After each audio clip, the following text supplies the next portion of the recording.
سن لو اولاد محمد کو ستانے والوں، دست میں گلشن زہرا کو جلانے والوں، دست میں گلشن زہرا کو جلانے والوں، تم کو ڈالے گا جہنم میں خدا روز محشر، قتل شبیر کا سامان بنانے والوں، قتل شبیر کا سامان بنانے والوں، حشر تک تم پہ خدا اور نبی کی لعنت، حشر تک تم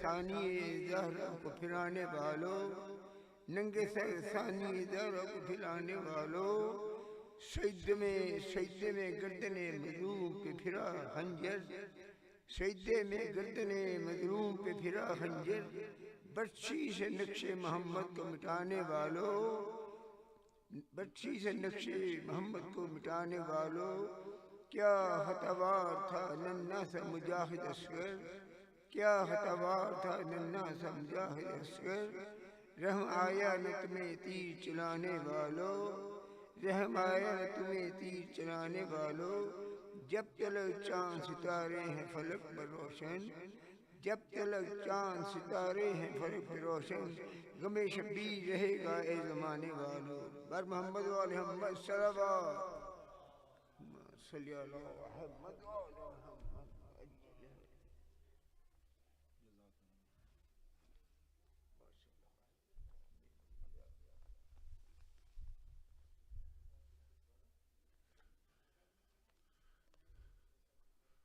صلوات پڑھیے، اللہم صلی علی محمد و آل محمد۔ ماں کہتی تھی اٹھ جاگ میری جان سکینہ، ماں کہتی تھی اٹھ جاگ میری جان سکینہ، اٹھ کر کو چلے کھل گیا زندان سکینہ، ماں کہتی تھی اٹھ جاگ میری جان سکینہ، بندے جو تیرے شمر نے چھینے وہ دلا دوں، ایک ننھی سی چادر میں تیرے سر پہ اٹھا دوں، گھر جانے کا اب ہو گیا سامان سکینہ، ماں کہتی تھی اٹھ جاگ میری جان سکینہ، ایک بار میرے سینے سے لگ جا ذرا اٹھ کر، کہتی تھی یہ ماں قبر سکینہ سے لپٹ کر، کچھ دیر کے ہیں ہم تیرے مہمان سکینہ، ماں کہتی تھی اٹھ جاگ میری جان سکینہ، معصوم سے گالوں پہ تماچے کے بھی ہیں کھائے، رو رو کے کہا کرتی تھی بابا نہیں آئے، روتا ہے تیرے حال پہ زندان سکینہ، ماں کہتی تھی اٹھ جاگ میری جان سکینہ، اٹھتی ہی نہیں لاکھ اٹھایا ہے کئی بار، لو مر ہی گئی آج وہ بابا کی عزادار، لب کھول ذرا ہے پریشان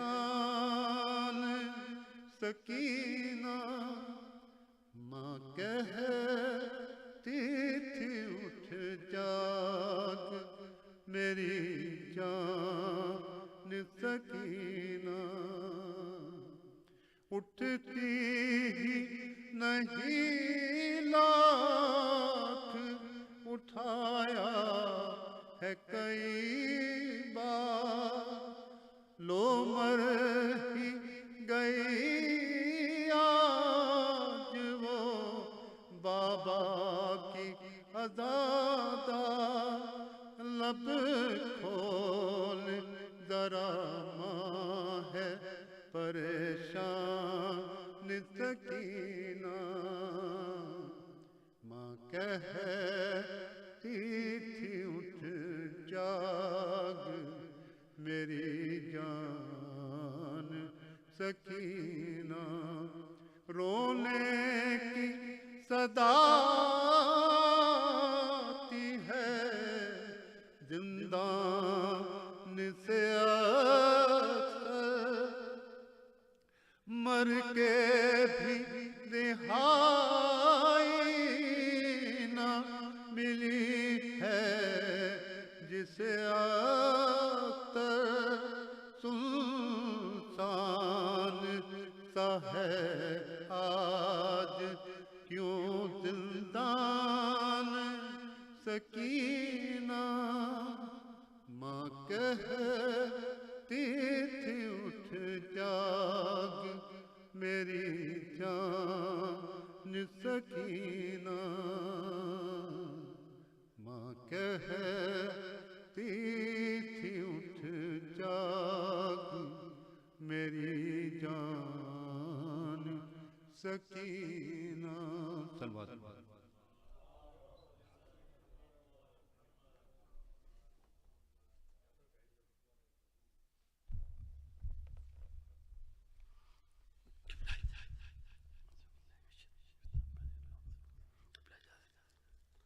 اعوذ باللہ من الشیطان الرجیم، بسم اللہ الرحمن الرحیم۔ بارگاہ بی فاطمہ الزہرا وقتی امام کو پرسدنے کی جمع ہوئے، پروردگار ہماری اس طویل عبادت کو قبول فرما لے، قربتاً اللہ، اور اس تمام سب کلام کا ثواب جو بھی ہمارے اسپانسر ہیں آج فیاض بھائی اور ان کی، اور جو بھی ان کے ایک ایک حرف کا ثواب ان کے تمام مرحومین کو، اور آپ کے مرحومین اور جتنے بھی مرحومین جن کا کوئی نہیں ہے ان سب کو پروردگار ان کے درجات بلند فرمائے۔ یہ جناب ریحان آدمی صاحب کے کلام کے 2-3 شعر، اس کے بعد انشاءاللہ ایک سلام پیش کریں۔ اللہم صلی علی محمد۔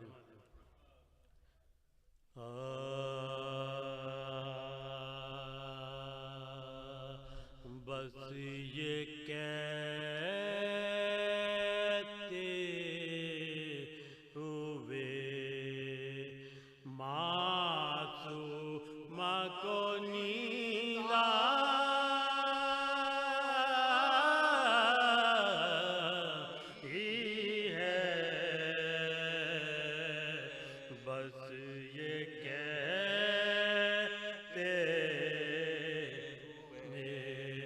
معصوم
رسن کو لے اور خود باندھا آغانی زنجیر میں جب بھائی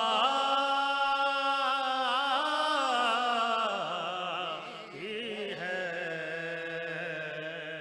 بس یہ کہتے ارے میرے زخموں کا وہاں کس طرح ممکن اور تازیانوں سے جہاں طرز مسیحا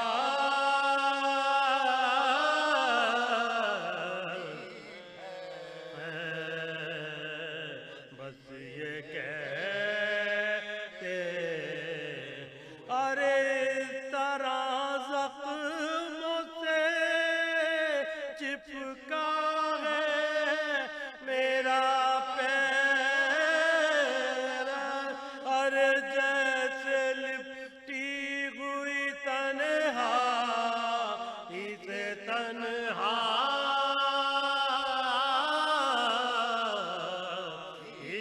ہے بس یہ کہتے ارے دیکھ کے مچکیزہ جنہیں بھیجا تھا سوئے دری اور ڈھونڈتی آج بھی ان کو میری بینا ہی ہے بس یہ کہتے ارے پانی لینے کو گئے تو گئے خود سائل ارے پوچھے ہم منہ سے کوئی کیا یہی ہے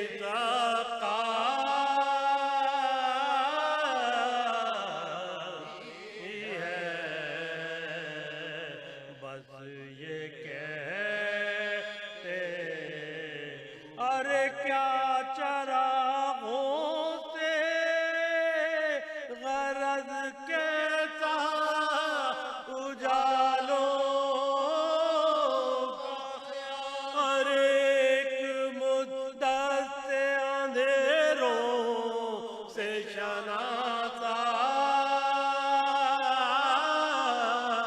شناسائی ہے بس یہ کہتے ارے میں رہائی کی تمنا بھی نہیں کر سکتی اور میں نہیں آئی مجھے موت یہاں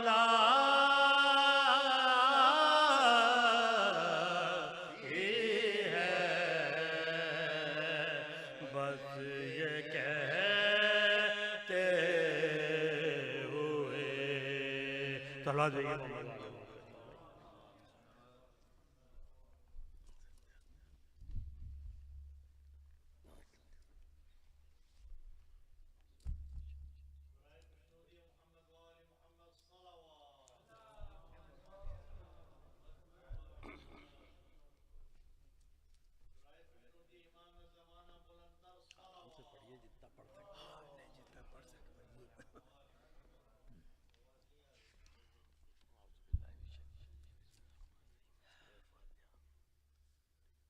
سورہ فاتحہ بسم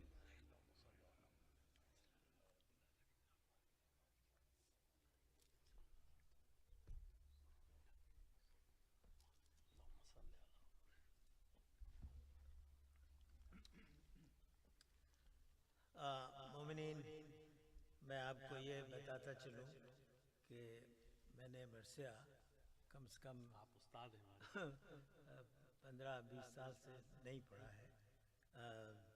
تھوڑا بہت ایسی کوئی 4 بند کا یا 6 مصرے کا کچھ پڑھا ہوگا تو آواز ساتھ نہیں دیتی. لیکن یہ مرثیہ وہ ہے جو میں نے کم سے کم، میں گنتی تو نہیں مگر کم سے کم 100 بار پڑھا ہوگا اس زمانے میں. اور ایک بزرگ تھے وہ شبیر فدائی، جو آپ ان کو جانتے ہوں، ان کے فادر کے یہاں جب مجلس ہوتی تھی ان کے گھر میں، تو وہ ان کا حکم تھا کہ آپ یہی مرثیہ پڑھیں گے اور اس میں سے یہ بند پڑھیں گے، اور ان کے نشان لگائے ہوئے وہ کاغذ ہم کو مل گیا ہے، تو اسی مرثیے کو ٹرائی کرتے ہیں 4 سے بند پڑھنے. اللہم صلی علی محمد وآل محمد.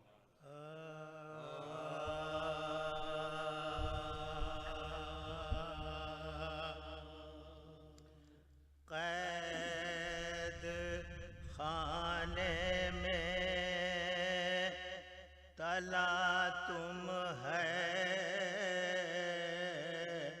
کہ ہند آتی ہے. قید خانے میں تلا تم ہے کہ ہند آتی ہے. دختر فاطمہ غیرت سے موئی جاتی ہے، اور روح قالب میں وہ زندان میں گھبراتی ہے، اور بے حواسی سے ہر ایک بار وہ چلاتی ہے. آسماں دور زمین سخت کدھر جاؤں میں، اور بیویوں مل کے دعا مانگو کہ مر جاؤں میں. بیویوں مل کے دعا مانگو کہ مر جاؤں میں. کیا کروں کیا نہ کروں جلد بتاؤ لوگو، صدقہ اکبر کا حقارت سے بچاؤ لوگو. اٹھ کر کے ہو کھڑے مجھ کو چھپاؤ لوگو، یا کسی گوشے میں لے جا کے بٹھاؤ لوگو، یا کسی گوشے میں لے جا کے بٹھاؤ لوگو. ارے سر کھلی ہوں کس ہجرے میں مجھے بند کرو، ارے ہند آتی ہے مجھے خاک کا پیوند کرو. ہند آتی ہے مجھے خاک کا پیوند کرو. ارے ناگہاں فیضا نے دی اہل حرم کو یہ خبر، ہند آتی ہے بڑے جاہو تجمل.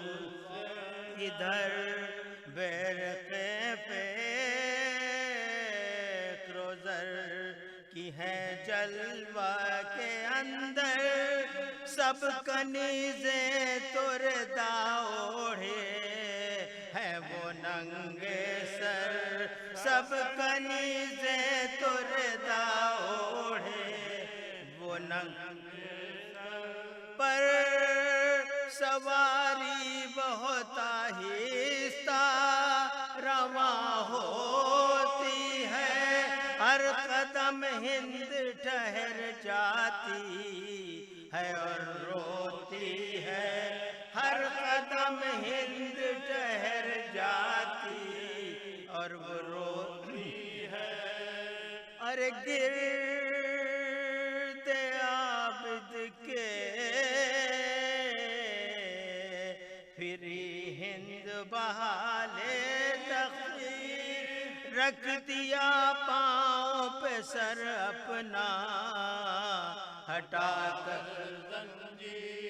بولے وہ کون ہے، بولی کے کنیزِ شب بی السلام رسن و توق و سلاسل، السلام رسن و توق و سلاسل ہے وصیت کا محل مرنے پہ تیار ہے تو، کچھ کفن کے لیے رکھتا ہے کہ نادار ہے تو، کچھ کفن کے لیے رکھتا ہے نادار ہے تو۔ ہند نے پوچھا مرض کیا ہے، کہا بے پدری، رو کے وہ بولی دو ایک ہے دوا کیا ہے، کہا نوح گری، گھر جو دریافت کیا، کہنے لگی در بدری، ارے بولی لیتا ہے خبر کون، کہا بے خبری، بولی لیتا ہے خبر کون، کہا بے خبری۔ آہ کرنے کا سبب پوچھا تو شرمانے لگے، ارے تازیانوں کے نشان پشت پہ دکھلانے لگے، تازیانوں کے نشان پشت پہ دکھلانے لگے۔ سن کے عابد کا بیان اس نے خواصوں سے کہا، خاص مکے کا فصیحوں کا ہے لہجہ، ارے مل گیا ہے درے کرار کی باتوں کا مزہ، اب چلو بیویوں سے پوچھیں اسے دو دیدہ، پاس جب بیووں کے وہ شاہ بے حشمت آئی، ارے آل خاتون قیامت میں قیامت آئی، آل خاتون قیامت میں قیامت آئی۔ ہند ایک ایک کے قدموں پہ گری گھبرا کے، اور دہائی دی کہ چپ تو نہ رہو شرما کے، ارے ذبح کر ڈالو مجھے ایک چھری منگوا کے، کس مصیبت میں پڑی ہوں میں محل سے آ کے، کس مصیبت میں پڑی ہوں میں محل سے آ کے، ارے نام شبیر کا لیتی ہوں تو رو دیتے ہیں، نام جب پوچھتی ہوں سر کو جھکا لیتے ہیں، نام جب پوچھتی ہوں سر کو جھکا لیتے ہیں قید خانے میں۔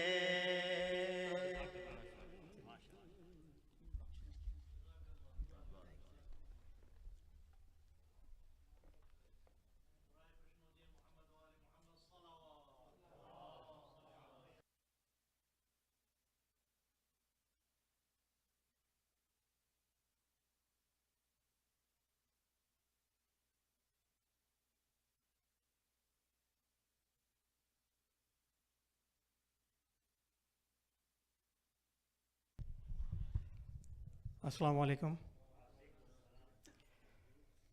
First of all, request for one Surah Fatiha.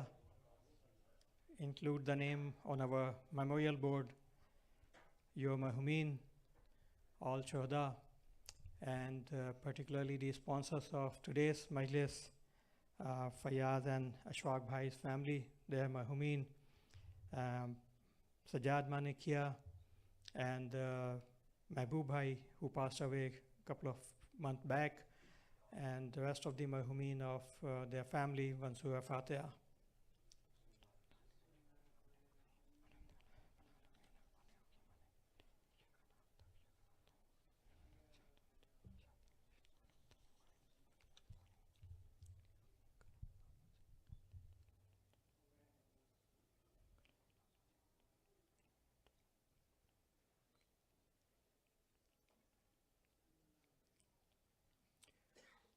There's a request for Dua Shifa.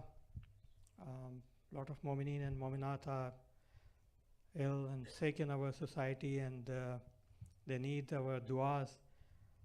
Particularly include Dr. Urfi Hashmi, who was here a month back, Wasi Bhai's younger brother, who is in Australia, and Aftab Zahir Saab, and the rest of the community members, Sikh, मोमिनीन और मोमिनात, काजिम भाई की, बाकर भाई की वालदा, और जितने भी आप लोग जानते हैं जो कि सिख हैं कम्युनिटी में, उनके लिए दुआ शिफा।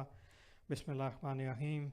अम्मा युजीबुल मुस्तइज़ा दुआ व यशफ़ु सूम, अम्मा युजीबुल मुस्तइज़ा दुआ व यशफ़ु सूम, अम्मा युजीबुल मुस्तइज़ा दुआ व यशफ़ु सूम, अम्मा युजीबुल मुस्तइज़ा दुआ व यशफ़ु सूम, Amma yujibul musta'idha du'a wa yashfu as-sum. May Allah Muhammad wa ali Muhammad के सदक़े में इन तमाम सिख मोमिनीन और मोमिनात को जल्द अज जल्द सेहत और तंदुरुस्ती अता फरमाए। आमीन। As I mentioned that we have started commemorating the Shahadat of Bibi Sakina Salamullah Alaiha. Salli ala Muhammad wa ali Muhammad. Yesterday was the first speech, and we have two more speeches today and tomorrow. Today, after the speech, there will be a Shabiyat Tabut in ladies for Bibi Sakina after the speech. I'm so honored to introduce you one of the learned speaker of the North America. We are so fortunate that Shaykh Hazari is with us. I think most of you know him, that he was born in Canada, but he was in Middle East also, and then he back to North America, and he completed his PhD. He's an environmental scientist. He completed his PhD from Johns Hopkins University. Same time, he's a scholar also. So like his profession, he's also equally involved in the Islamic teaching and tabligh.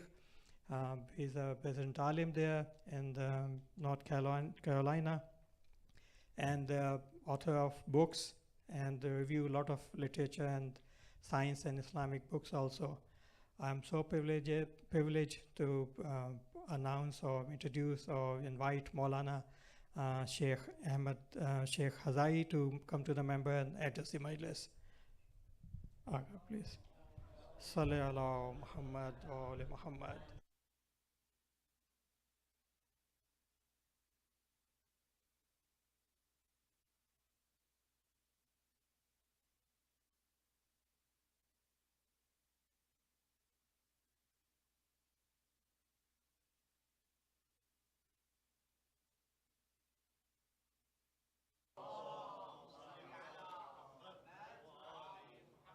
الفاتحة. بسم الله الرحمن الرحيم.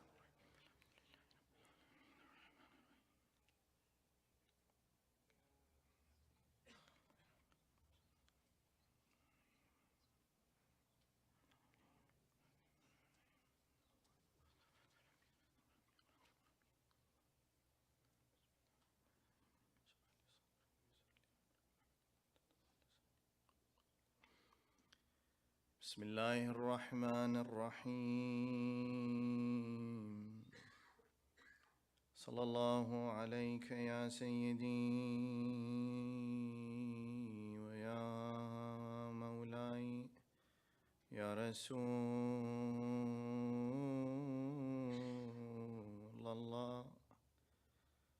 وعلى أهل بيتك المعصومين الأبرار الميامين المظلومين المضطهدين. السلام عليك وعلى ولدك المظلوم أبي عبد الله الحسين. يا رحمة الله الواسعة ويا باب نجاة الأمة، يا غريب يا مظلوم يا عطشان كربلاء، ما خاب والله من تمسك بكم، أمن من لجأ والتجأ إليكم. يا ليتنا فيا ليتنا كنا معكم سادتي فنفوز فوزا عظيما.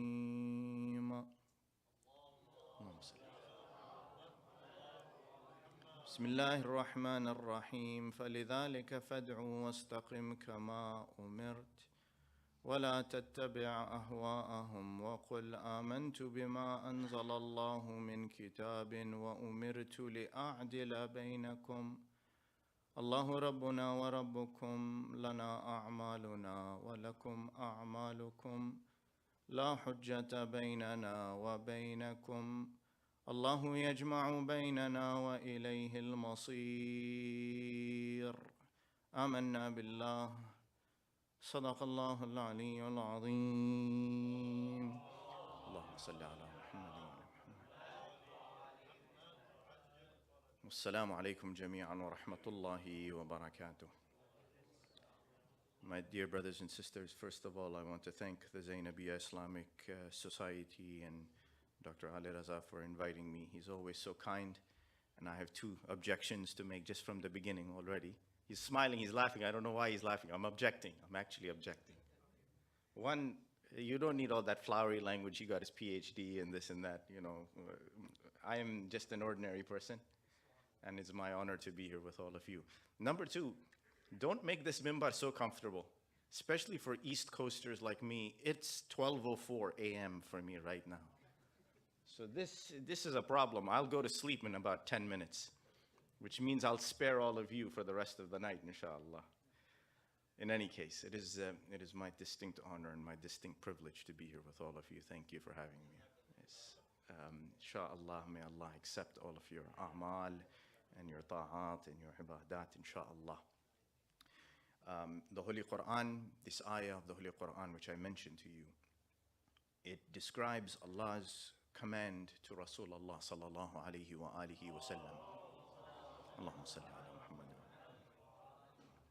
And inshallah, I will try over the next 2 days to describe this ayah and connect it to a few topics that may be relevant to not only us, but to our children and to the next generations.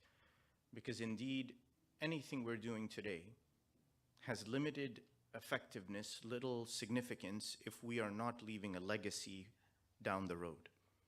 20, 30 years from now, if what you are doing today does not exist, then you have to ask yourself, what is the value of it? It must last.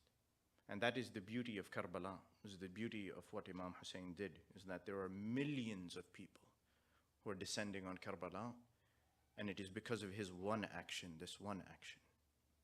How profound that one action is. And that is what we are trying to emulate. So the verse of the Quran is a command to Rasulullah sallallahu alayhi wa alihi wa sallam, in which it says, فَلِذَلِكَ فَادْعُوا وَاسْتَقِمْ كَمَا أُمِرْتَ. It says, Ya Habib, and it is, when it says فَلِذَلِكَ, it means for that reason, meaning it is referring to the ayah previous to it. And I will get to the ayah previous to it at some point, inshallah, in the next day or so. So it says, for that reason, and you can see what Rasulullah dealt with, not only in the early days of Quraysh in Mecca, but also in Medina, the difficulties, challenges he dealt with, that he had a difficult task in front of him. And so Allah said, the first thing you're responsible for is to give the da'wah, call people. Once you've done that, you have fulfilled Allah's hujjah on people. Once someone knows, that's it.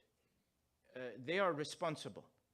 And you are not responsible to make them believe or not believe. You are not responsible to make them follow or not follow. You are not responsible to make them obey or not obey. And this message is not just for the people around Rasulullah, it's for us, my dear brothers and sisters. It's for us. Rasul gave us the message, he did his duty. We cannot hold his neck and say, well, we didn't follow, it's because of you, Ya Rasulullah. So Allah says, فَلِذَلِكَ فَادْعُوا وَاسْتَقِمْ كَمَا أُمِرْتَ. Allah commanded you to call them, to do the mission, to declare the mission, and He commanded you that you must have what is called istiqamah. Istiqamah, it means you are firm on the path, you don't move on the path. The path that you have been given, you have to stay on it because this is the path Allah chose. وَلَا تَتَّبِعْ أَهْوَاءَهُمْ. Don't follow their whims.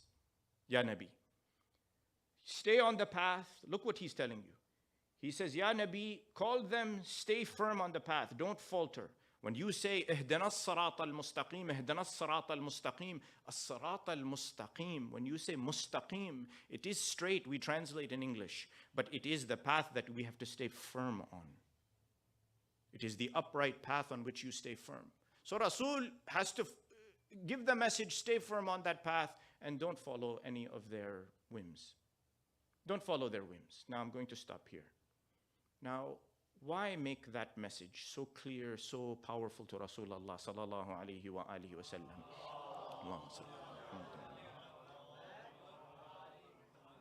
When Al-Imam Abi Abdullah al-Husayn alayhi salam reached Bayda, he had passed what is called Ruhayma, and after or just before Ruhayma, he stopped. On his way up from Mecca to Karbala, he stopped in many places. One of the places was called Bayda.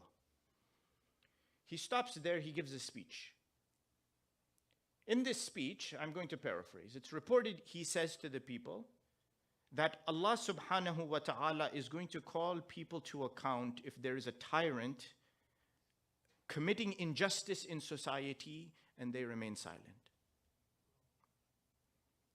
And he says, if they remain silent and don't act and don't do anything about it, Allah will ensure that on the day of judgment, when He raises that tyrant, the judgment that that tyrant is going to face, all those who remain silent will follow him. And they will be judged in the same manner, under that same umbrella with that tyrant because of their silence, because they were complicit in what he did, what that tyrant did. He says these people are the same people who they took things outside of the limits of what Allah had created. Allah made a law, they went outside of that law. They made halal what was haram, they made haram what was halal. And because of it, they sought to corrupt the religion of God. In another place, on his way up to Karbala, somebody stopped Imam and said to the Imam that, Yabna Rasulillah, what has brought you out of the sanctuary of your grandfather? What has taken you out of Medina? Medina is the home of Rasulullah. Look how beautiful Medina was to Rasulullah, that even after Fatah Mecca, he liberated Mecca in the 8th year after Hijrah. Did he stay in Mecca? That's his hometown. He's born there. He was thrown out of there. He had to run from there to save his life. He didn't stay. After liberating Mecca, where did he go? Back to Medina. He stayed in Medina. Medina was something special to the Ahl al-Bayt. So somebody asked Al-Imam al-Husayn alayhi salam that, Yabna Rasulillah, what took you out of your grandfather's sanctuary? What took you out of there? Imam, he says, the Banu Umayyah, they spoke ill about me. They cursed me, they used bad language, they accused me. I remained silent. He said, they came after my wealth and my possessions. He said, I had to bear and be tolerant. He said, then they went a step further and they came to spill my blood, so I had to go. I had to go. What drove them to this? And you see, everything that Imam is doing up to this point, up to the point where he is making his way up to Karbala, reflects on that ayah I just told you about Rasulullah sallallahu alayhi wa alihi wa sallam. Allahumma salli ala Muhammad. فَلِذَلِكَ فَادْعُوا وَاسْتَقِمْ كَمَا أُمِرْتَ.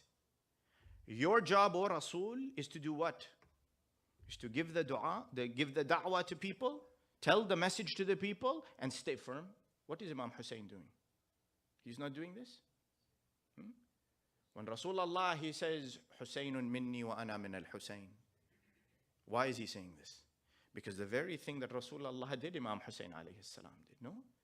On the day of Ashura, what did he say? He says, Ayyuhan nas ansibuni man ana. ثم ارجعوا إلى أنفسكم فعاتبوها هل يحل عليكم قتلي وانتهاك حرمتي. He says, O people, all of them who are gathered there. He says, أنسبوني من أنا. To ask yourselves, who am I? Go back and ask yourself, who am I? And then go back and scold yourself.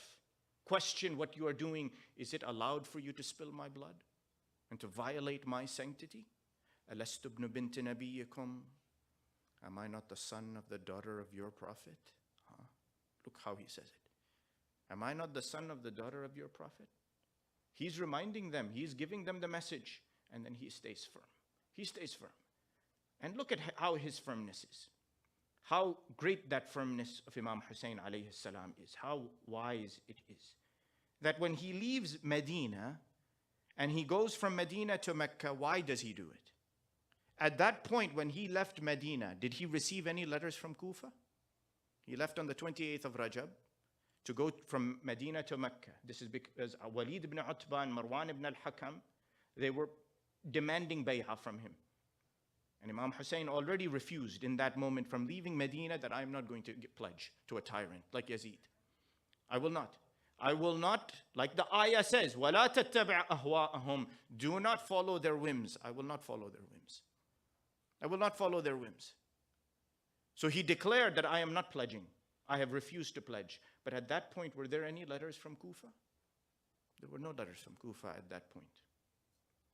It was not until the middle of Ramadan, the month of Ramadan, about the 15th of the month of Ramadan, that the letters from Kufa started to come. By then, Imam is where? In Mecca. He has already left Medina. He is in Mecca now.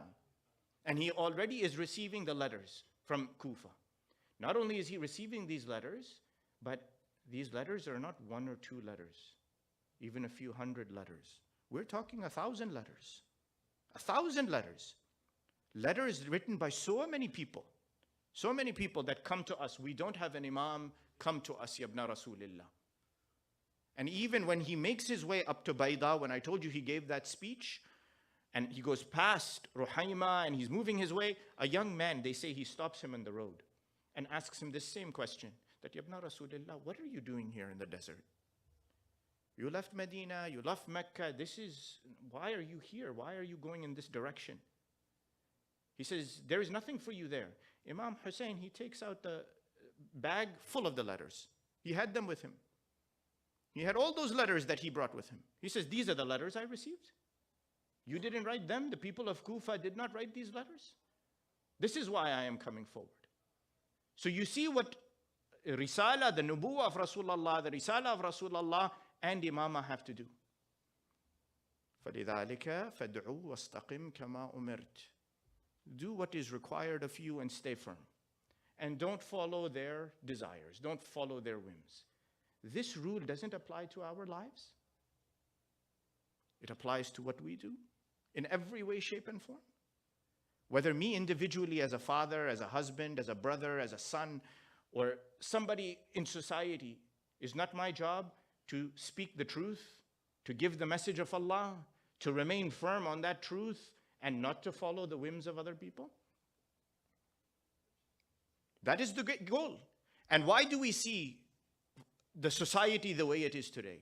My dears, so many are dying. So many are dying. I don't have to tell you. 40,000, 50,000, more than that. In Gaza by itself. Parachinar they are killing.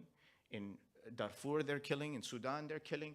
Killing everywhere. People are dying. Innocent people are dying. Why is there so much fasad? Because insan has a double-edged sword inside of him. Insan has a double-edged sword. You'll say, well, what does that mean? It means that Allah has put inside of us both the potential to be great and at the same time be the lowest of the low. We are that. We are exactly this. There are some things that Allah gives us that gives us lots of strength. And the ayah, it just said that don't follow their whims, their lowly desires. But the quwwa shahwiyya that is inside of an insan, the shahwa that is inside of insan, is actually a good thing. When I say shahwa, it means desire. Quwwat shahwa, or the power of desire, is a good thing inside of insan. You'll say, well, why is desire a good thing? Because if desire wasn't a good thing, you wouldn't have this center today. You wouldn't have a job today. You wouldn't go out and take care of your family. It is a good thing to have desire, to achieve, to want things. The problem is when it goes out of control. The problem is when it becomes excessive and not used in the way it should be. And that's when you have to bring it back into control. Quwwa shahawiyya. The second strength, the factor, the powerful thing that is inside of insan that is both strength and weakness is al-quwwa al-ghadabiyya. Al-quwwa al-ghadabiyya, in Arabic, when you say ghadab, it has a very negative connotation. Ghadab means anger. It means the wrath of somebody or the anger of someone upon someone such that it harms them. But ghadab is not actually that. When you say someone has ghadab inside of them, it means they see something that is wrong and they act. Al-quwwa al-ghadabiyya that is inside of insan is that you see someone doing something wrong and you act. You see injustice in front of you and you act. You don't remain silent. You go and try to reform and change and remediate it in front of you. And that's why that power, if it goes out of control, what happens? Insan becomes arrogant. Insan thinks that they have too much power, they become tyrant like Pharaoh. Yes? In the same way, the last thing is al-quwwa al-wahmiyya.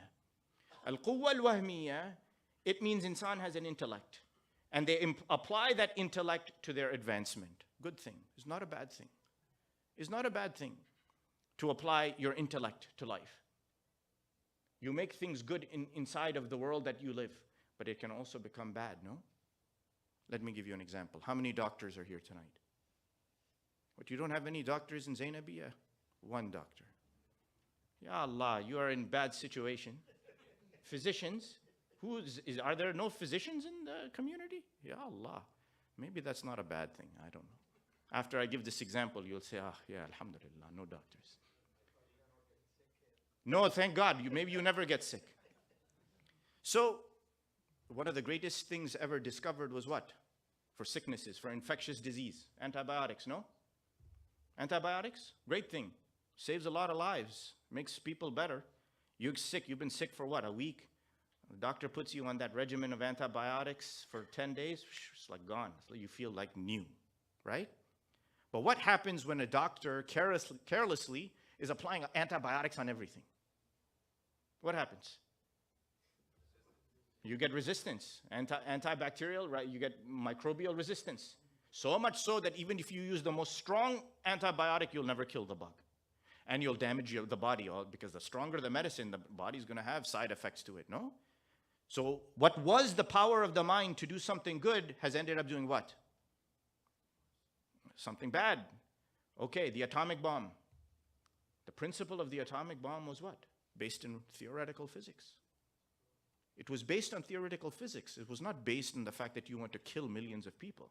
But what was that principle used for? To harm others, no? This goes for anything. This is insan's nature.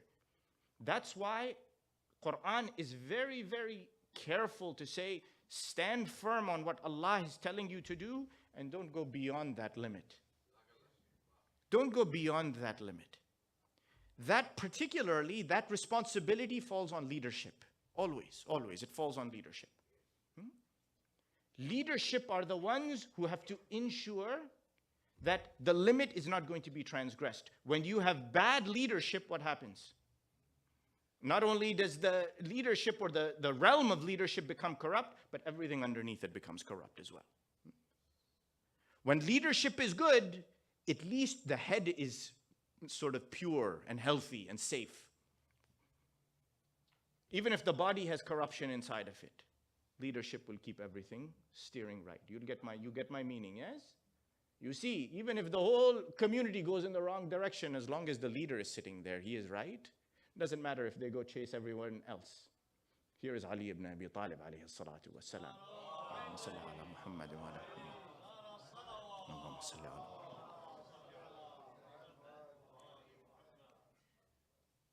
This is what is being taught to us.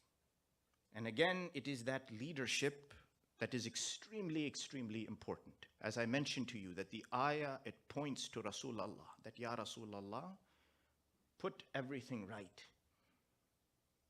By being firm, giving the message of Allah, being firm and not following their way. And saying that you believe in the book that Allah has sent down. Anything you do, it is what Allah is telling you to do. In the same sense, when we say that Imam Ali alayhi salam is the wasi of Rasulullah, what are we saying? Is that he is following the same code. My job is to proclaim what is the truth, stand firm on it, and ensure that I don't follow this person's way or that person's way or this person's way. And that example comes down to us. That's why Amir al-Mu'mineen Ali ibn Abi Talib alayhi salatu wassalam, what does he say? He says that your Imam is such that you should follow him and use him as an example.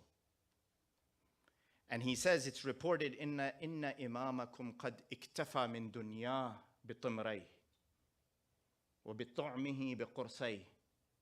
Your Imam is such, this Imam of yours, he's talking about himself. He says he has made it sufficient in his life that he only had 2 pieces of clothing.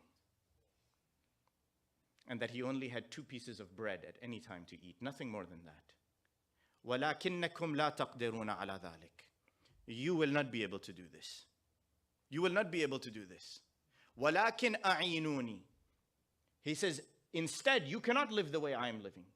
But instead, be my Shia by supporting me in a specific way.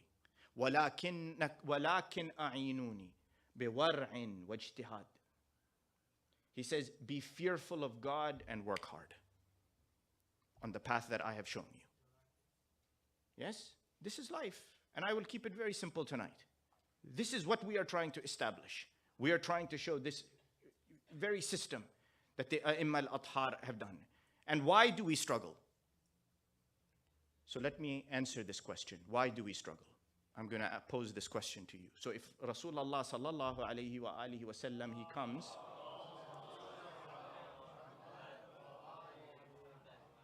and he says to you, and today I will keep it simple. I'm also running on fumes a little bit, and we will continue. I will finish the topic tomorrow.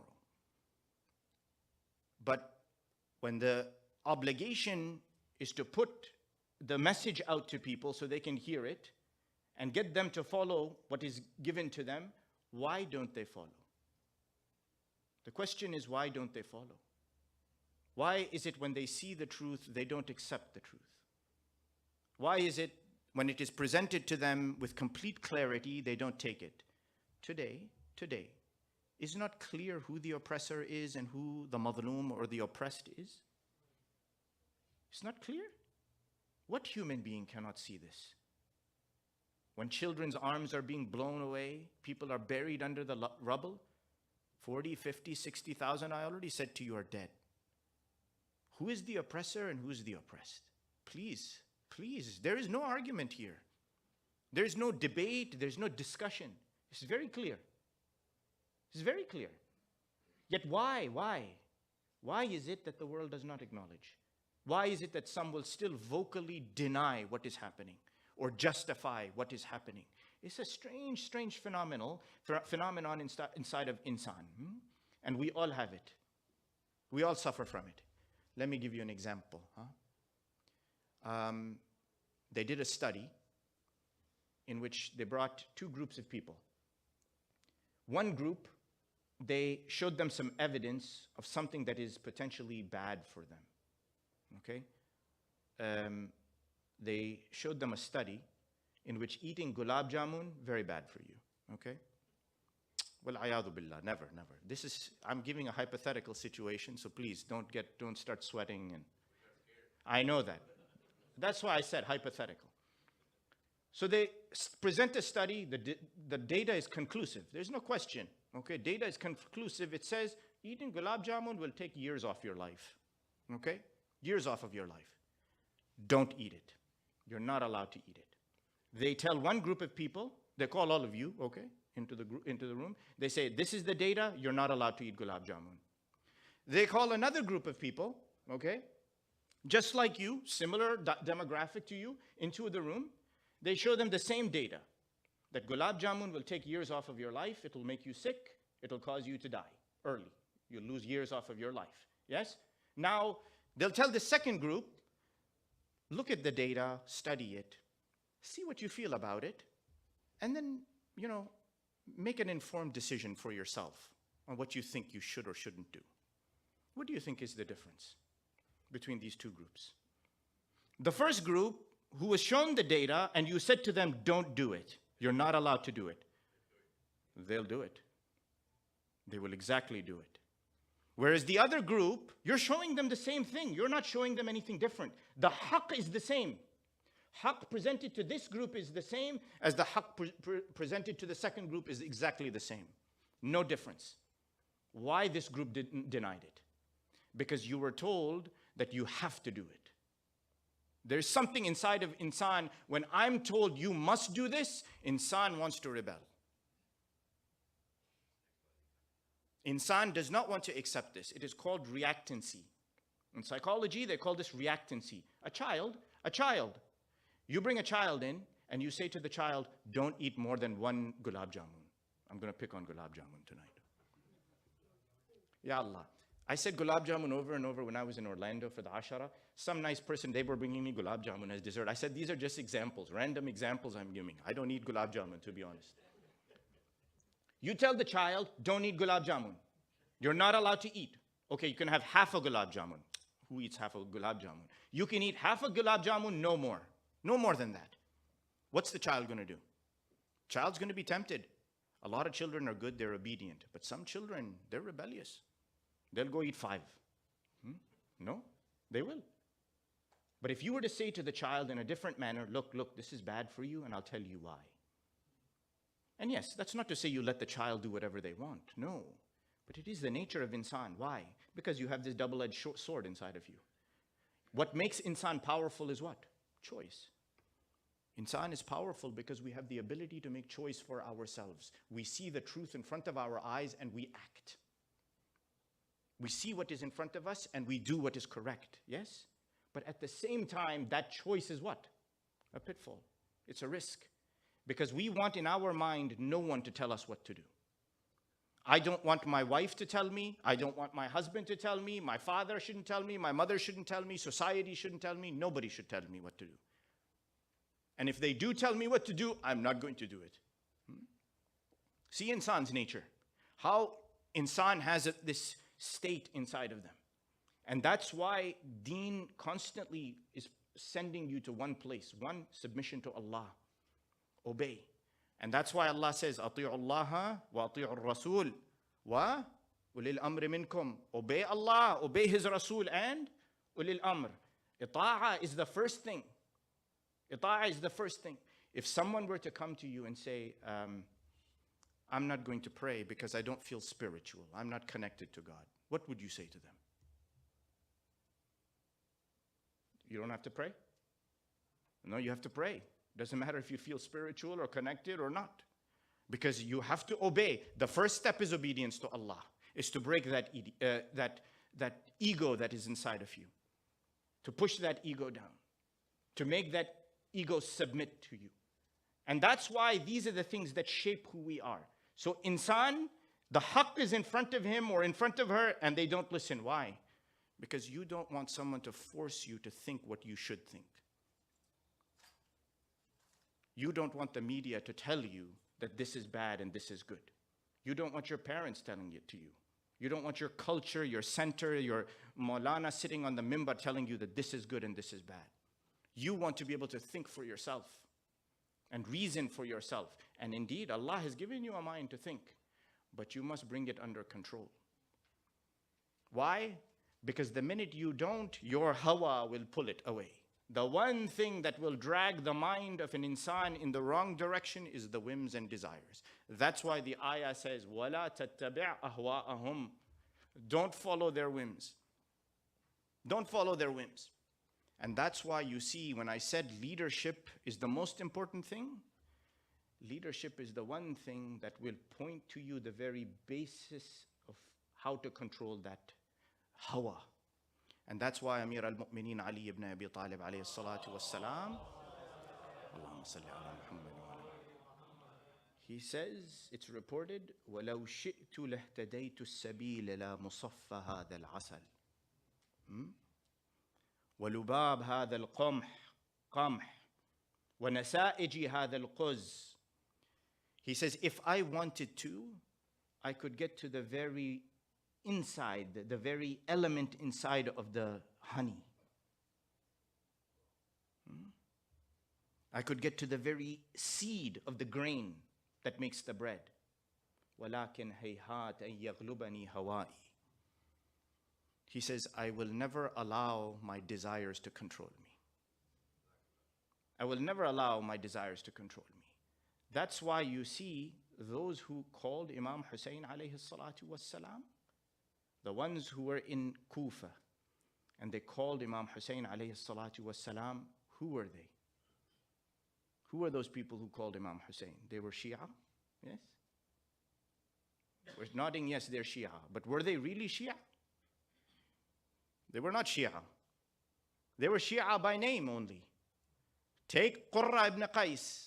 Maybe last year I told you the story of Qurra ibn Qais. Qurra ibn Qais, on the day of Ashura, when Imam Hussein is there prepared, ready to defend himself, and the army of Umar ibn Sa'ad is ready to attack, they want to send a letter to Imam Hussein.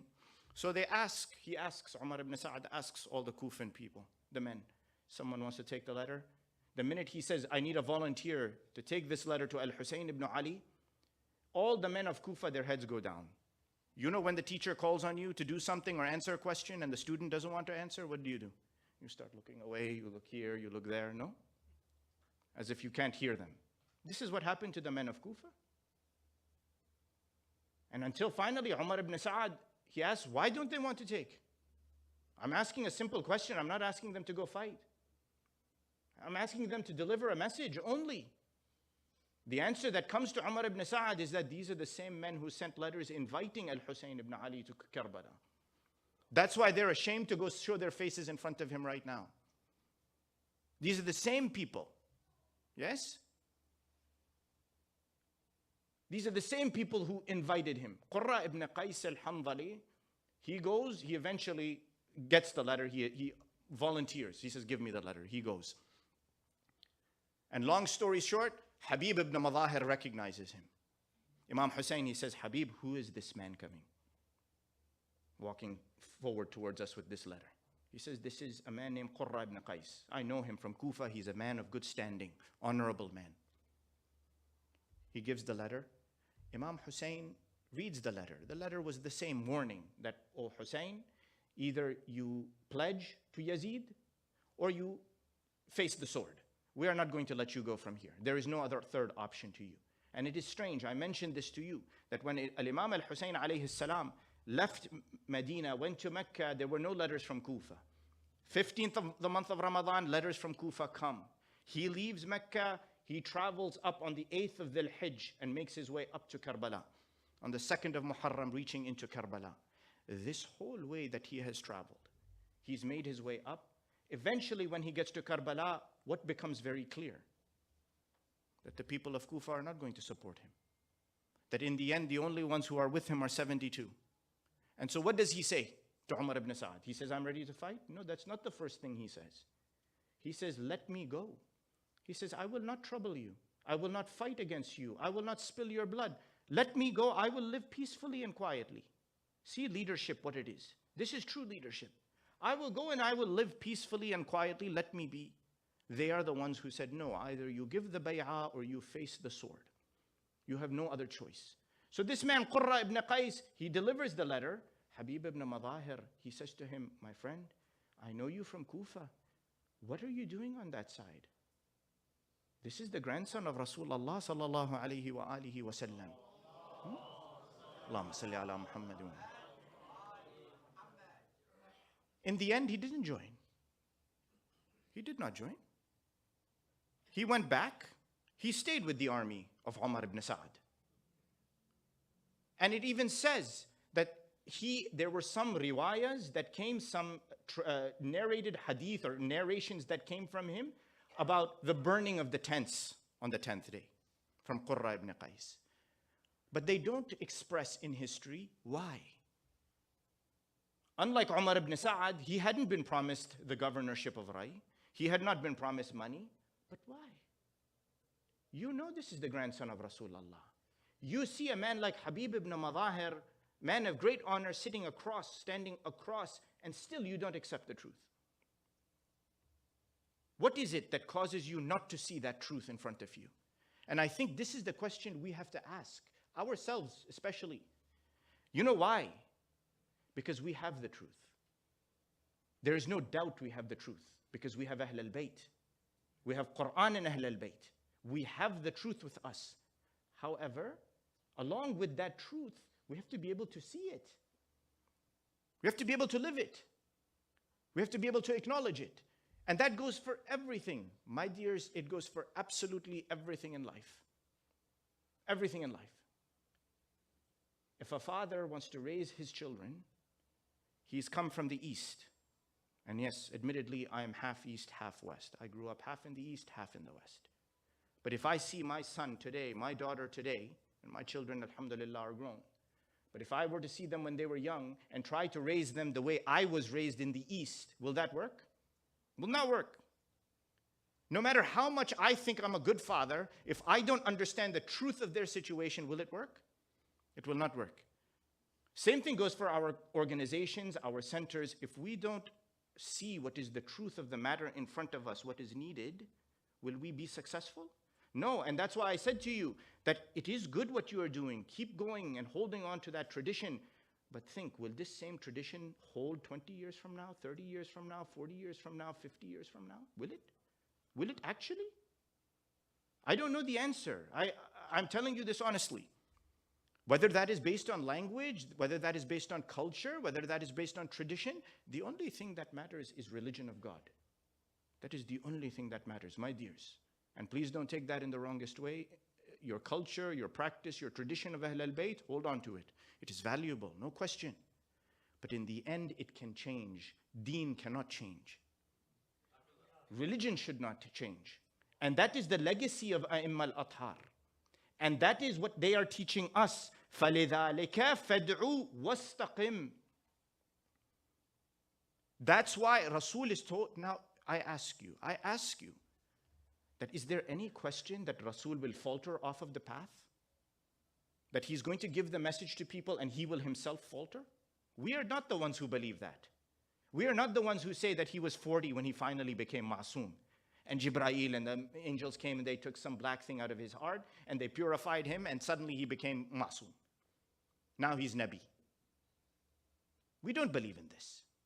We don't believe in the fact that he was questioning what he did. And there are riwayat. There are riwayat that come not in our books, where there are Sahaba who will come and they will teach Rasulullah that, oh Rasulullah, specifically about his wives. Rasul, you shouldn't allow your wife to do this. You shouldn't allow this. You shouldn't do this. Imagine that he's being taught this. But even then, with our firm belief that Rasul was firm and would not have even moved even a hair off of the path of God, the ayah says what? فَلِذَلِكَ فَادْعُوا وَاسْتَقِمْ كَمَا أُمِرْتَ. You've been commanded. It is the command of Allah on you, Ya Habib, that don't move off of this path. Don't move from this path. Stay on that path firmly. This is our objective in the same manner. It is the same objective that we have. And that's why Al-Imam Abi Abdullah al-Hussein, you see the path that he takes, it is not by chance, it is by wisdom. Same goes with Amir al-Mu'mineen Ali ibn Abi Talib alayhi salatu wassalam. and after him Al-Hasan al-Mujtaba. Some people ask this question, that what would have happened if Imam Hussein was in the position of Imam Hassan alayhi salam? He would have done the same thing that his brother did, because the circumstances demanded that. Yes? That was the truth of the matter at that moment. And so the question, and I will finish with this, that why is it that we don't see the truth? Why is it that we falter when it comes to the truth? My dears, it is because we have given ourselves too much importance. Because the very things that make us strong, that make us powerful, that make us advanced as creatures of God, are the very things that shaitan preys on. The very things that shaitan preys on. I'll give you an example. It is reported that Abu Huraira, I don't have to say more about Abu Huraira, okay? Only became a Muslim, it is reported 4 years before the death of Rasulullah. So was not one of the old. Yet he's transmitted how many hadith? Thousands and thousands and thousands of hadith, no? It is reported that after the demise of Rasulullah sallallahu alayhi wa alihi wa sallam, he, in the times of the Khulafa, he would speak very ill of Amir al-Mu'mineen. He would speak very ill of Amir al-Mu'mineen. And it was known. It was known that he was speaking ill of Amir al-Mu'mineen. But at the same time, it just so happened that on certain occasions, he became needy of Imam Ali alayhi salam, meaning he had some need, some haja, he was poor or destitute, something happened to him, and he needed someone's help. Guess who helped him? Amir al-Mu'mineen. Only Amir al-Mu'mineen. Imam Ali alayhi salam helped him. He provided for his need, fulfilled it. So somebody came and they said, Ya Amir al-Mu'mineen, Ya Abul Hasan, this man speaks badly of you. He speaks badly of you, ill of you, puts you down, and yet when he needs help, you help him. You provide for him. You give to him when he has treated you in this manner. You know what it is reported that Amir al-Mu'mineen, he says? He says, أَنِّي لَأَسْتَحِي أَنْ يَغْلُبَ جَهْلَهُ عِلْمِي. Ya Allah. He says, I feel embarrassed if ever his ignorance were to defeat my knowledge. Look how powerful a statement this is. I feel embarrassed. I feel afraid that ever his ignorance were to defeat or overcome my knowledge. Look how beautifully Imam Ali alayhi salatu was salam is describing. أَوْ ذَنْبَهُ عَفْوِي. He says, I feel embarrassed if ever his sins and his transgressions against Allah were to defeat my forgiveness of him. This is leadership. And وَمَسْأَلَتَهُ جُودِي. I feel embarrassed, I feel afraid, if ever that him coming and asking me for help over and over again will make me so tired that I will not answer him and be generous back to him. I will never allow this to happen to myself. See the position of leadership. How it means to be firm on that path and not shake. That even when someone is ignorant, you act with knowledge. When somebody transgresses, you pardon. And that's always how it happens with power. When someone has power and authority, that is always how it is. Remember that if ever you have power and authority, it comes with great responsibility. Whether you are executing it as a father, as a husband, as a wife, as a manager in a company, as a boss over a subordinate. I have students who work under me, so I have power over them. Yes? The minute Allah has given that to you, you have responsibility. That don't allow their ignorance to overcome your knowledge. Don't allow their transgressions to overcome your forgiveness and your compassion towards them. And don't allow yourself that because they're asking you 1,000, 2,000, 3,000 questions over and over and troubling you, that you will stop being generous to them. And believe me, I will say this, as Maulana, as scholar, you get questions all the time. All the time, from everywhere, all over the place. Sometimes I get questions, I don't even know how the people get my number. I don't even know. And sometimes people ask, like, you are their servant. Like, you are the servant of their community, that you're the servant in their house. They're asking you, they don't even say salam properly. They say maybe salam. Don't even say, how are you? I'm sorry to trouble you. Sorry to take your time. You're a human being. No, you're just my answering service.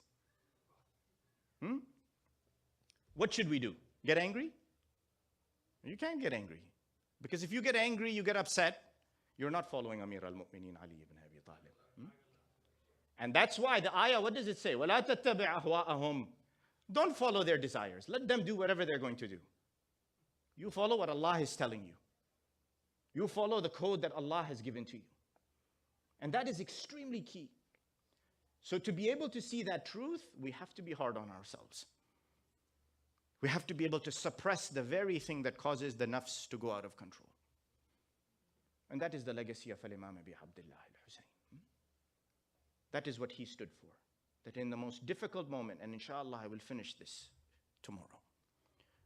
But it was asked of me to recite the musibah in Urdu a little bit.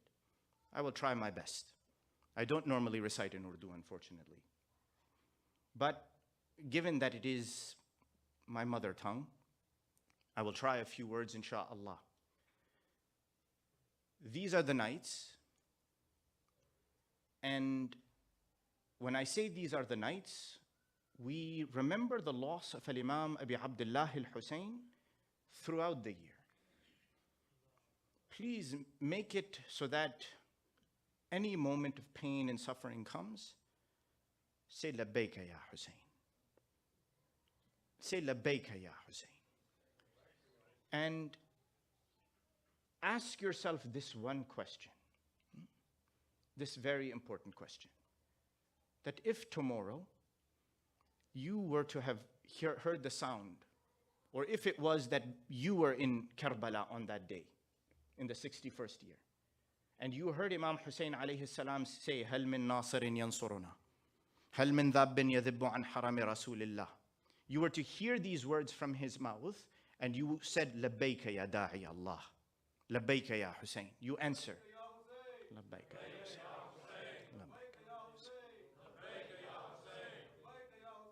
لبيك يا حسين.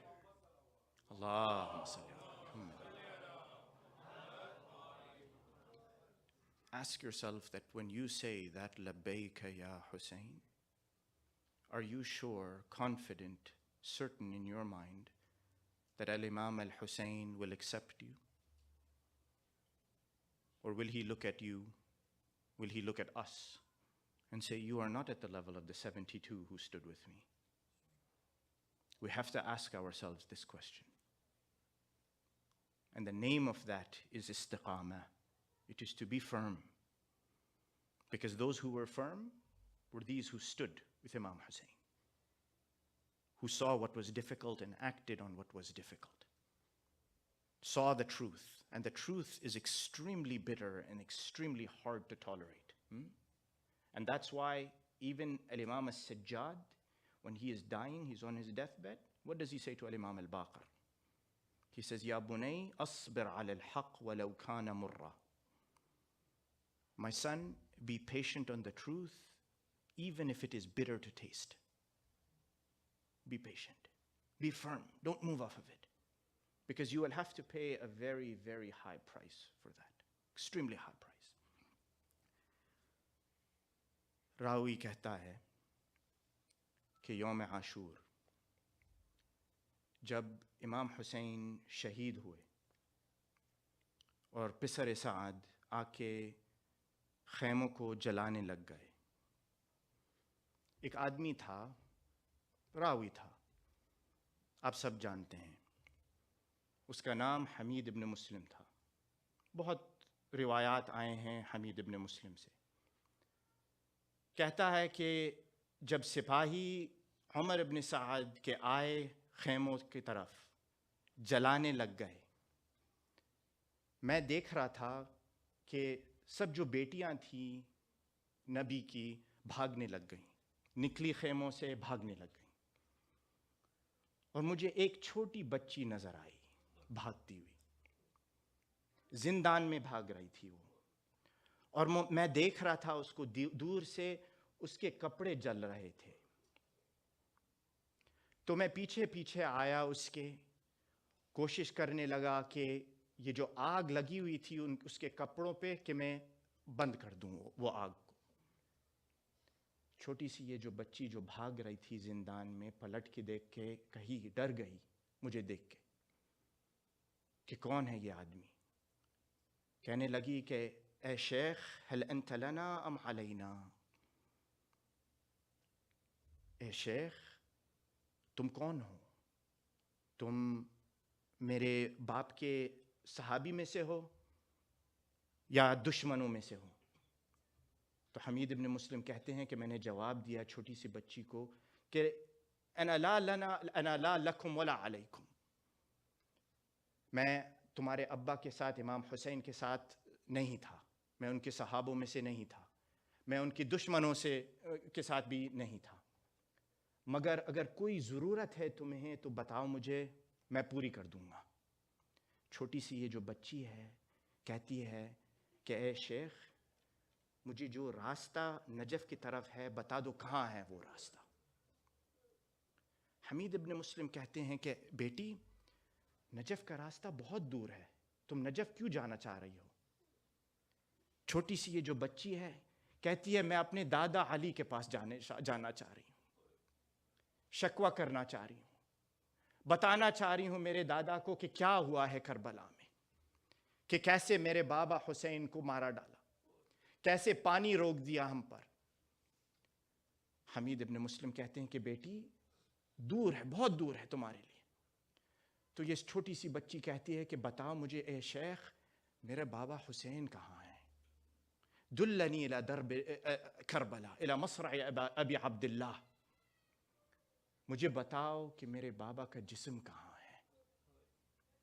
حمید ابن مسلم کہتا ہے کہ میں نے چھوٹی بچی کو لے کے واپس میں اس کو لے کے آیا کربلا کی طرف، اور راوی کہتا ہے کہ جیسے آواز آ رہی تھی وہ جسم میں سے، اور جیسے راوی کہتا ہے کہ جسم میں سے جو آواز آ رہی تھی وہ تھی کہ الیہ الیہ یا بنیہ یا سکینہ، الیہ الیہ یا بنیہ یا سکینہ، میرے طرف آؤ میں یہاں ہوں سکینہ. یہ جو لاڈلی جو بیٹی تھی چھوٹی سی، جو عادی تھی اپنے باپ کے سینے پہ سونے پر، بس چاہ رہی تھی کہ اپنے باپ کا سینہ مل جائے، اور وہ سینہ، وہ جسم جو تھا، جو رہ گیا تھا وہاں کربلا میں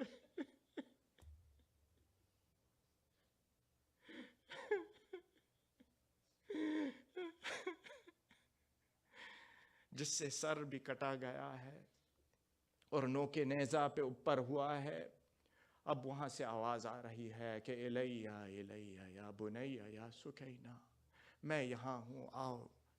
یہ وہی چھوٹی بچی ہے جس کو لے کے کوفہ لے گئے، ہاتھ رسیوں میں باندھ کر، چینز لگا کے، اغلال جو گردن میں پہن کر ان کو لے گئے ہیں کوفہ، اور کوفہ سے لے کے شام تک لے کے آ گئے. اور راوی کہتا ہے کہ جب وہ اندر آنا چاہ رہے تھے دمشق میں، عورتیں سب جو بیٹیاں تھیں رسول کی، ان کو سب کو لے کے آ رہے تھے، اندر داخل ہو رہے تھے دمشق میں. ایک صحابی تھا رسول کا، اس کا نام سہل ابن سعد تھا. وہ آیا، پوچھنے لگ گیا کہ بیٹیوں سے، چھوٹی سی بچی سے کہ اگر کوئی بھی ضرورت ہے تو بتاؤ مجھے، میں مدد کروں گا. تو یہ چھوٹی سی جو بچی جو تھی جس کے ہاتھ رسیوں میں بندھے ہوئے تھے، کہتی ہے کہ اے صحابی میرے جد کے، اے سہل ابن سعد، جاؤ یہ جو سپاہی جا رہا ہے جس کے پاس سر ہے میرے والد حسین کا، اس کو کہو کہ سامنے چلے جائے، سامنے چلے جائے. تو سہل ابن سعد نے پوچھا بیٹی بتاؤ کیوں چاہ رہی ہو کہ وہ سامنے چلے جائے؟ چھوٹی سی بچی نے کہا، سکینہ بنت الحسین نے کہا، تاکہ لوگ اس کو نظر سے رکھیں، وہ لوگ اس کو دیکھیں اور ہم کو نہیں دیکھیں. یہ سب جو پریزنرز تھے ان کو شام میں لے کے آئے، اور دربار شام میں جو پریزن تھا، جو خربہ تھا، ان کو لے کے رکھا تھا وہاں یزید نے لعنت اللہ علیہ.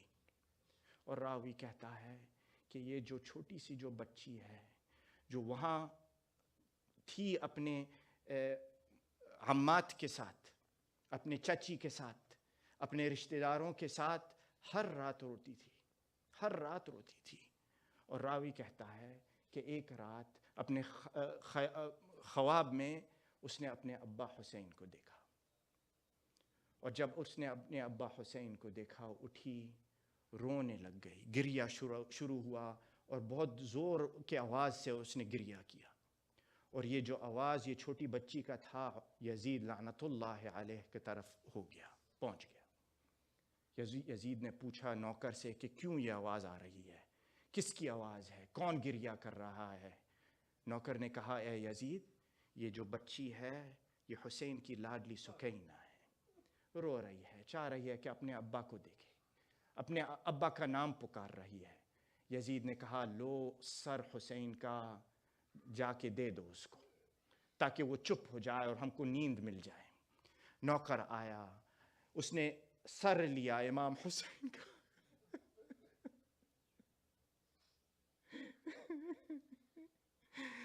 سر کو کپڑے سے کور کر کے لے کے آیا وہ سکینہ بنت الحسین کی طرف. آ کے دروازہ کھلا، دیا سر اس نے امام حسین کا. جب سکینہ نے کپڑا دیکھا کہا کہ مجھے بھوک نہیں ہے، مجھے پیاس نہیں ہے، میں بس چاہتی ہوں کہ میں اپنے ابا حسین کو دیکھوں. تو خادم نے، نوکر نے کپڑا اٹھایا اور دکھایا سر سکینہ کو. سکینہ آئی، اس نے سر اپنے ابا کا لیا. راوی کہتا ہے کہ خون تھا سر پہ، خون تھا چہرے پہ امام حسین کا. سکینہ نے اپنا کپڑا لیا، خون کو صاف کیا، کہا میرے بابا یا حسین، انہوں نے مجھے یتیم کروا دیا اور میں اتنی چھوٹی تھی.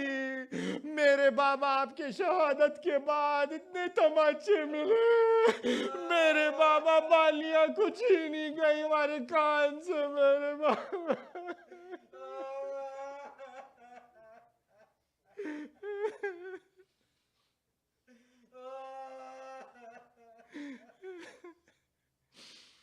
وَسَيَعْلَمُ الَّذِينَ ظَلَمُوا آل محمد أي منقلب ينقلبون والعاقبة للمتقين إنا لله وإنا إليه راجعون. باسمك العظيم الأعظم الأعز الأجل الأكرم يا الله. اللهم إنا نسألك وندعوك ونقسم عليك بحق الزهراء وأبيها وبعلها وبنيها والسر المستودع فيها لعن الله ظالميها. اللهم شافي كل مريض، اللهم رد كل غريب، اللهم فك كل أسير، اللهم غير سوء حالنا بحسن حالك يا كريم. اللهم وفقنا لمراضيك وجنبنا معاصيك وثبت أقدامنا على صراطك المستقيم وخذ بأيدينا إليك يا أرحم الراحمين وفرج عنا يا الله فرجا عاجلا قريبا كلمح البصر أو هو الأقرب من ذلك، وافرغ علينا صبرا وتوفنا مسلمين. والصلاة والسلام على سيدنا محمد وآله الطيبين الطاهرين.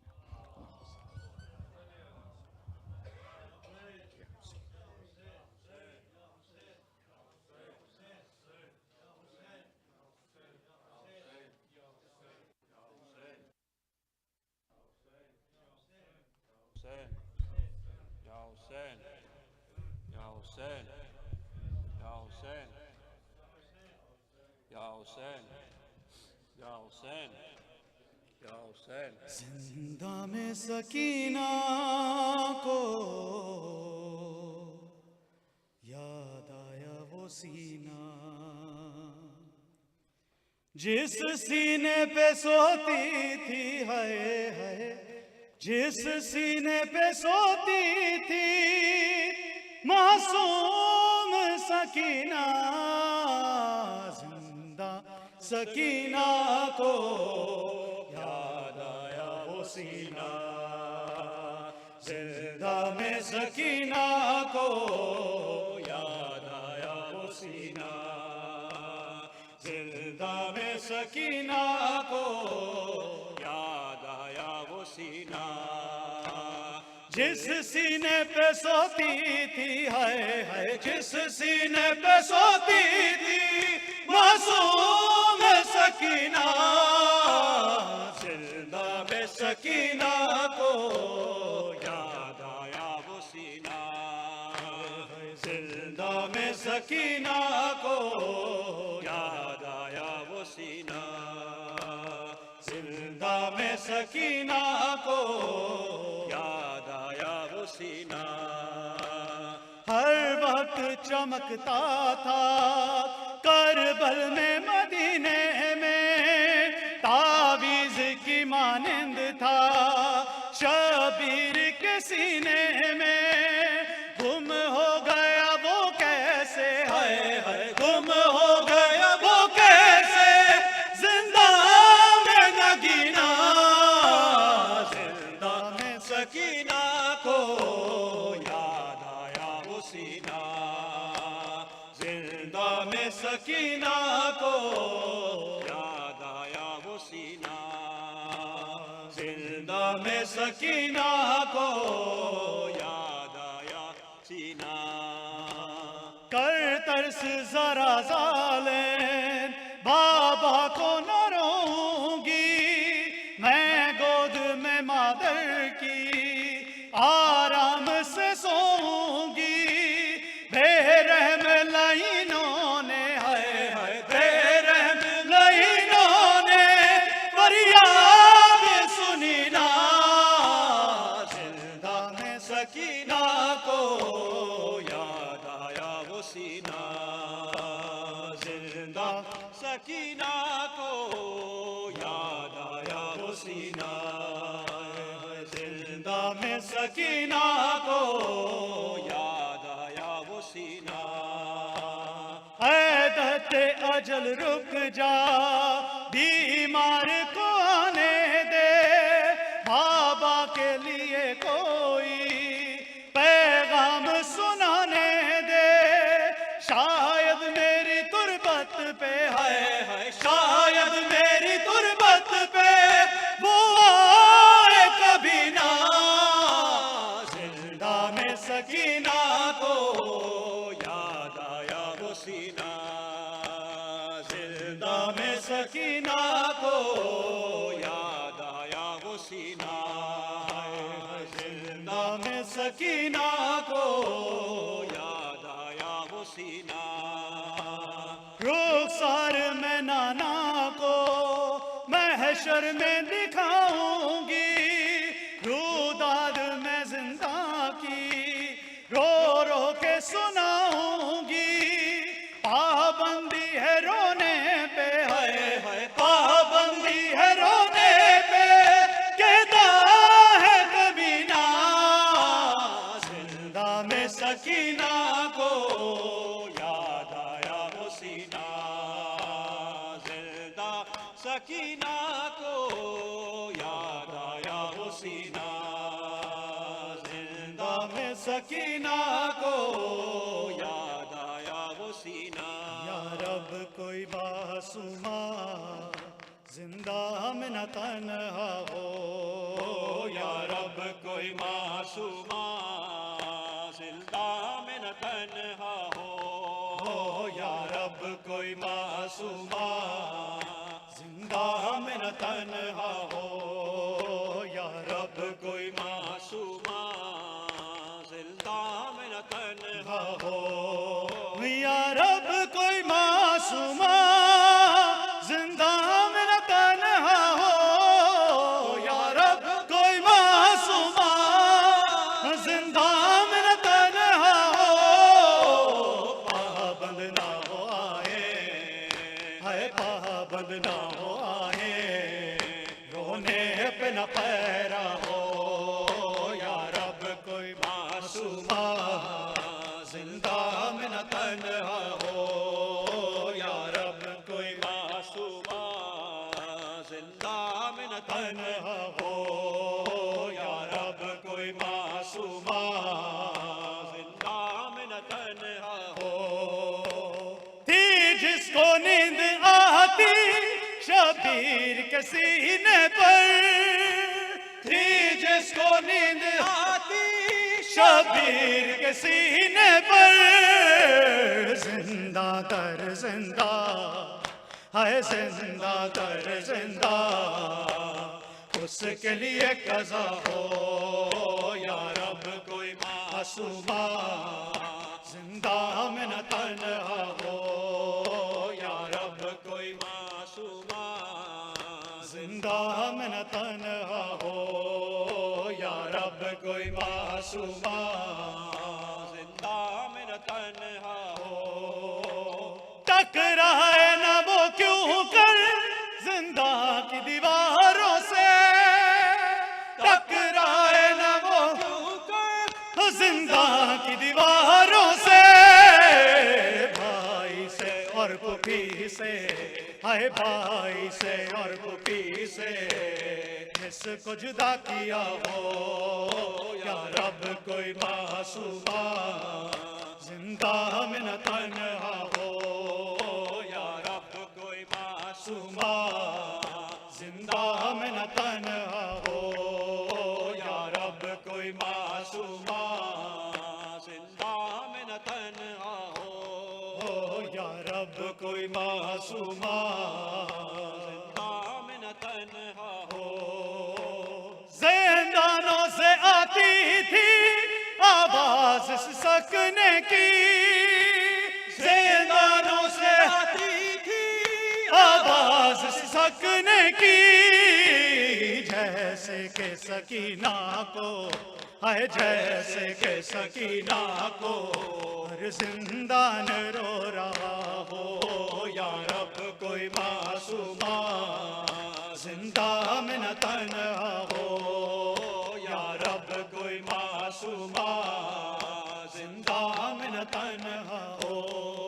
شبیر کی وہ لاڈلی شبیر کی وہ لاڈلی شبیر کی وہ لاڈلی شبیر کی وہ لاڈلی آئے سینے پہ جو شاک پلی سینے پہ جو شاک پلی جس کی ابا من میں جلی جس کی ابا حسین منہ پر تماچوں کے نشان مولا حق امام حسن یا حسین مولا حق امام حسن یا حسین یا حسین یا حسین یا حسین یا حسین یا حسین یا حسین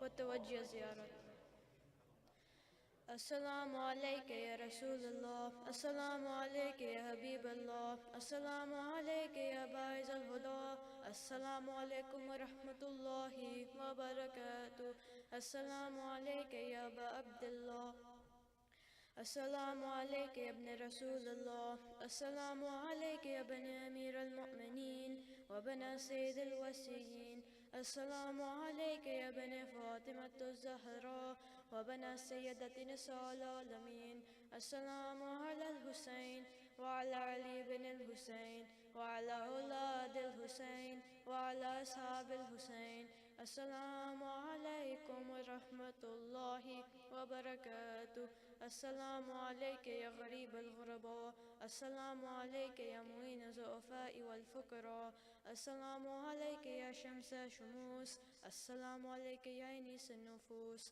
راضی بالقدر وقضاء علی ابن موسیٰ رضا السلام علی الائمة المسلمین علی بن الحسین ومحمد بن علی وجعفر بن محمد وموسى بن جعفر وعلي بن موسى محمد بن علي وعلي بن محمد والحسن بن علي السلام علیکم ورحمۃ اللہ وبرکاتہ السلام علیکہ یا صاحب العصر والزمان الامان الامان الامان من فتن الزمان السلام علیکہ یا شریک القرآن السلام علیکہ یا امام الانس والجان سهل الله تعالى فرجك فسهل الله مخرجك ودهورك السلام عليكم يا أهل البيت النبوة جميعا ورحمة الله وبركاته